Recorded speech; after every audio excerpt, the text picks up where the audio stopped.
その日も俺は考えていた。平日の午前中、一人で部屋にいた。大学で講義があったが、サボった。閉じていた目を開けると、部屋の中を舞っている埃が、日の光に照らされているのが見えた。眠っていたわけじゃない、考えていた。俺は一体どうしたらいいんだろう。どうしても出てこない答えを。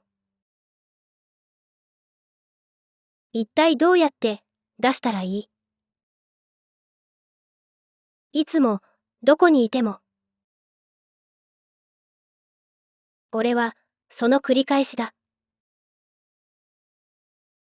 ふと外に出ようと俺は思った。部屋にこもっていても仕方がない。外に出たからといってどうなるわけでもないが、こもっているよりはいいような気がした。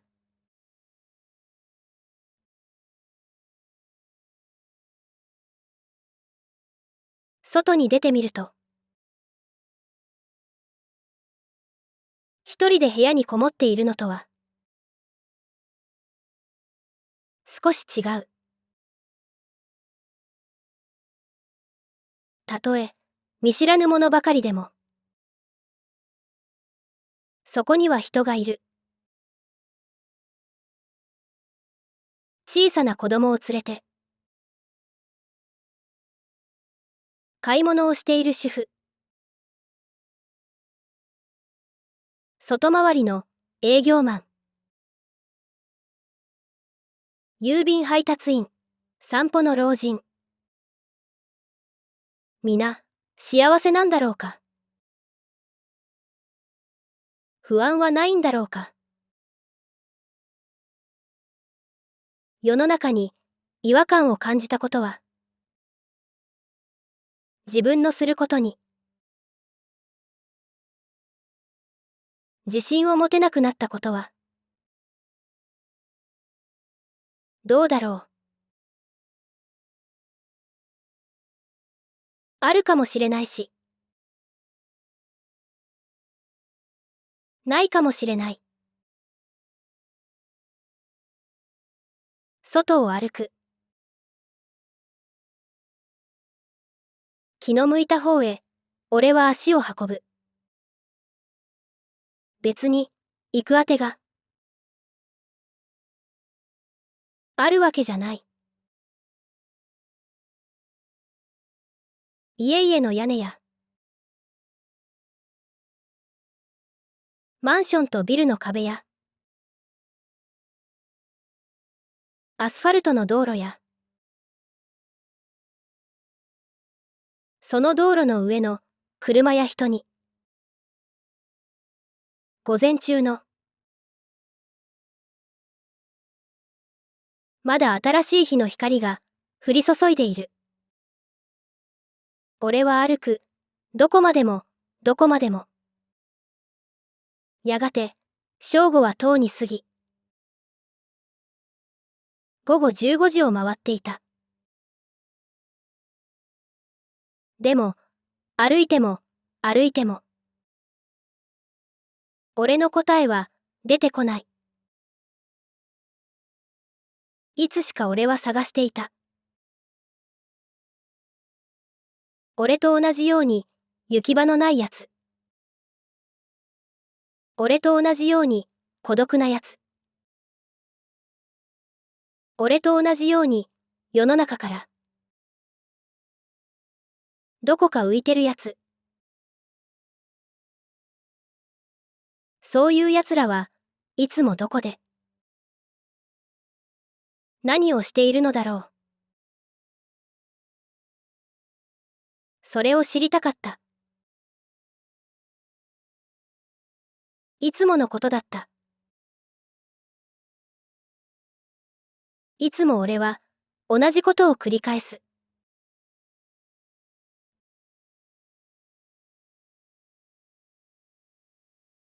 偶然というのがある。予期せぬこと、想定外のことだ。悪いことの場合もあれば、いいことの場合もある。その日はいいことの方だった。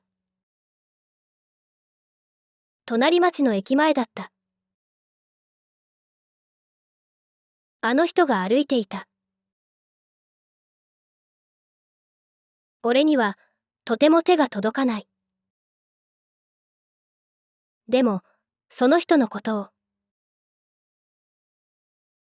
思わずにはいられない。近所に住んでいて、あの人にはきっと旦那さんがいて、でも子供はまだいない。ちょっと意外だった。あの人がパチンコ屋に入っていったからだ。パチンコというのは賭け事だから。俺には不良のイメージがある。俺は賭け事なんてやらない。自分が賭け事なんてやって勝てるなんて思えないし、だいたいお金がない。パチンコというのはお金がかかる。でもあの人がパチンコをすることを知ったとき、それまでより少しあの人のことが分かったという、そのことが俺には嬉しかった。これまで知らなかったことがわかる。そんなことを知ったからといって、多分何も起こるわけじゃない。でも万が一、もしかしたら、何かいいことがあるかも、そんな期待。そして、その日以来、俺は時々、そのパチンコ屋を覗いてみるようになった。もしかしたら、あの人がいるかもしれない。そう思うと気になった。あの人をまた見かけることなんて、ないかもしれない。だいたい、見間違いかもしれない。バカなことをしている、そう思った。でも俺は、あの人のことを考えていたかった。そうすれば、束の間でも、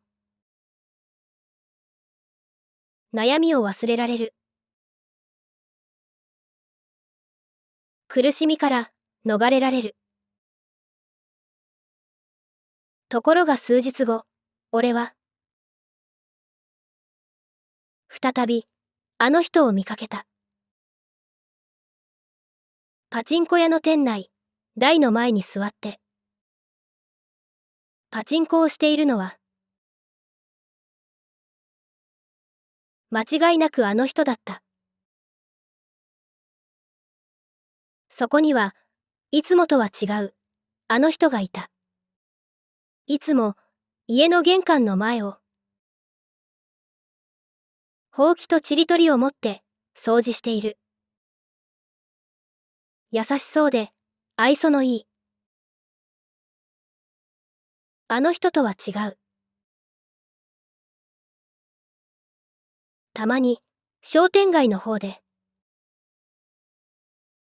買い物をしている。可愛くて明るいあの人とは違う。パチンコをしているあの人はどこか投げやりで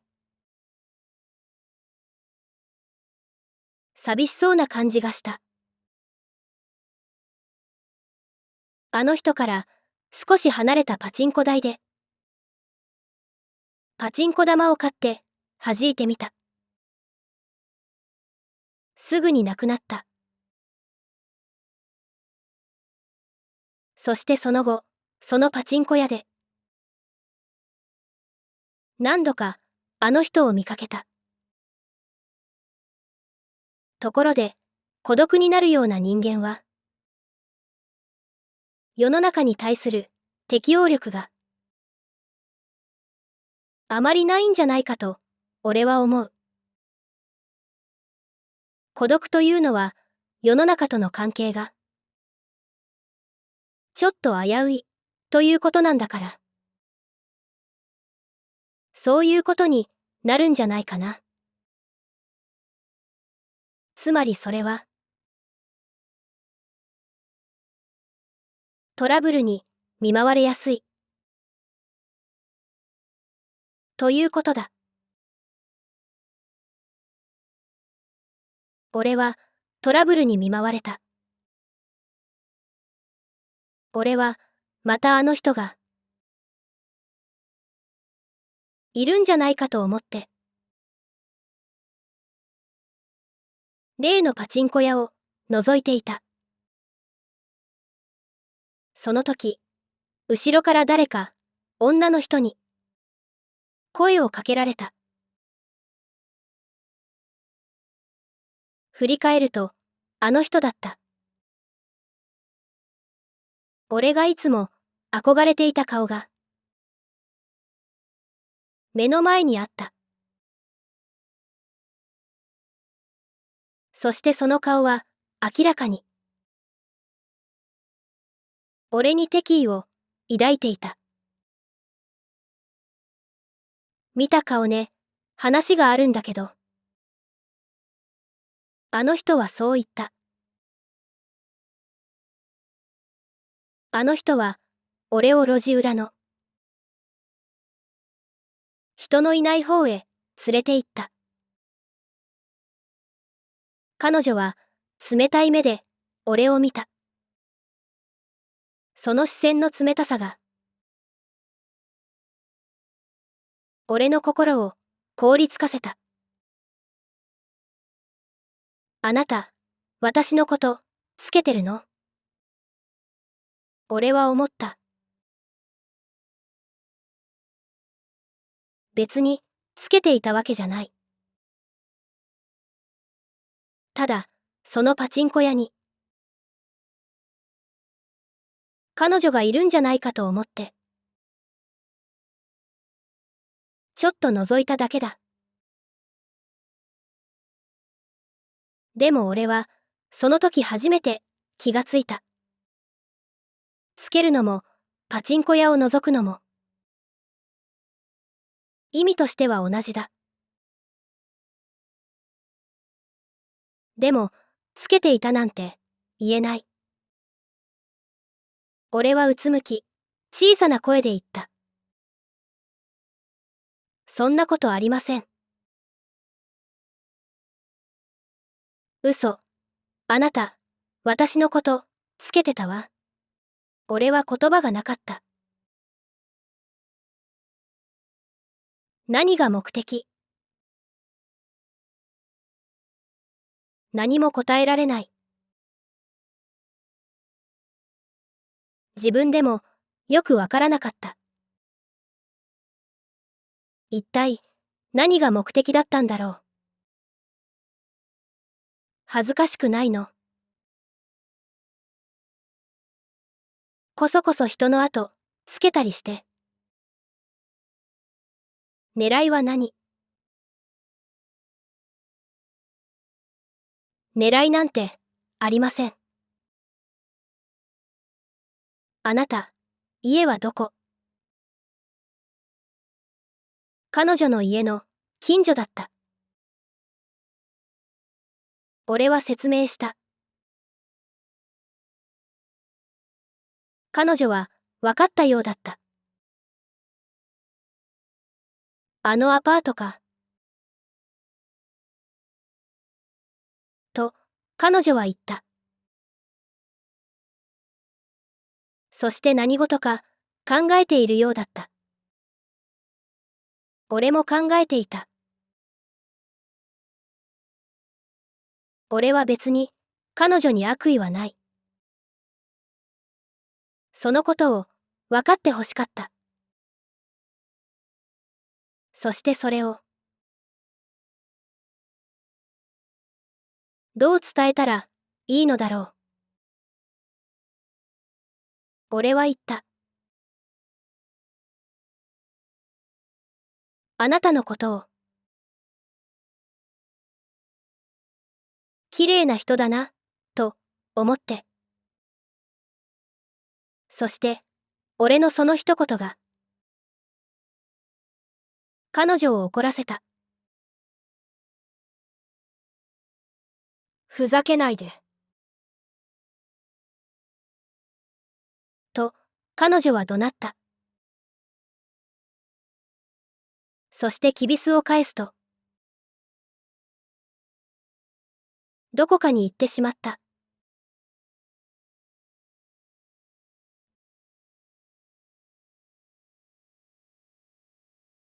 あの人に嫌がられた。そのことがショックだった。あの人があの時、俺に向けた冷たい視線。それを思うと心が冷たくなった。なぜこんなことになったのか。わからなかった。俺は混乱していた。でも混乱は時間が解決してくれた。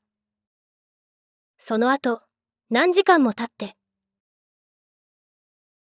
俺は気がついた。パチンコ屋で、俺は気づかれないようにあの人を見ていた。どこの誰とも知らない人間に興味を持たれて観察される。それはきっと嫌なことに違いない。あの人の立場を俺は考えなかった。俺は後悔した。でももう取り返しはつかなかった。でもその時、俺はまだ分かっていなかった。世の中には自分の孤独を見抜かれることに怯える者がいる。世間体とか親戚や近所の手前とかプライドとかそういうものをどうしても守らなければならない人間もいる。そしてある時、誰かにその孤独を見抜かれそうになって気が動転する。そして相手を威嚇する。あの人は本当はこう思っていた。知らない男につきまとわれている。目的は何なのか。金なのか、体なのか。自分には人に知られたくないことがある。夫婦生活はうまくいっていない。自分は今孤独で精神的に不安定だ。そしてパチンコに依存して金に困っている。出会い系サイトを使って売春もした。あの男は何をどこまで知っているのか。住所は知られている。近所で見かけたことがある。弱みを握られたら抵抗できない。餌食にされてしまう。俺に相談相手がいないように。あの人にも相談相手がいなかった。自分一人で悩むしかない。でも悩んでも解決策など何も出てこない。やがてあの人は怯えることに。疲れてしまった。そして何もかも面倒になる。もうなるようになれと思う。よく考えてみれば今の生活を失ったところでどうということもないような気もしてくる。そしてふと思う。そういえば自分は今金に困っている。そしてあの男は言っていたではないか。あなたのこと、綺麗な人だと思って。あの男は自分を綺麗な人だと思っているのだ。人間は神様なんかじゃない。だからどうにもならないこともある。そしてその頃のあの人の人生にはどうにもならないことがとても多かった。再生リスト3に続きます。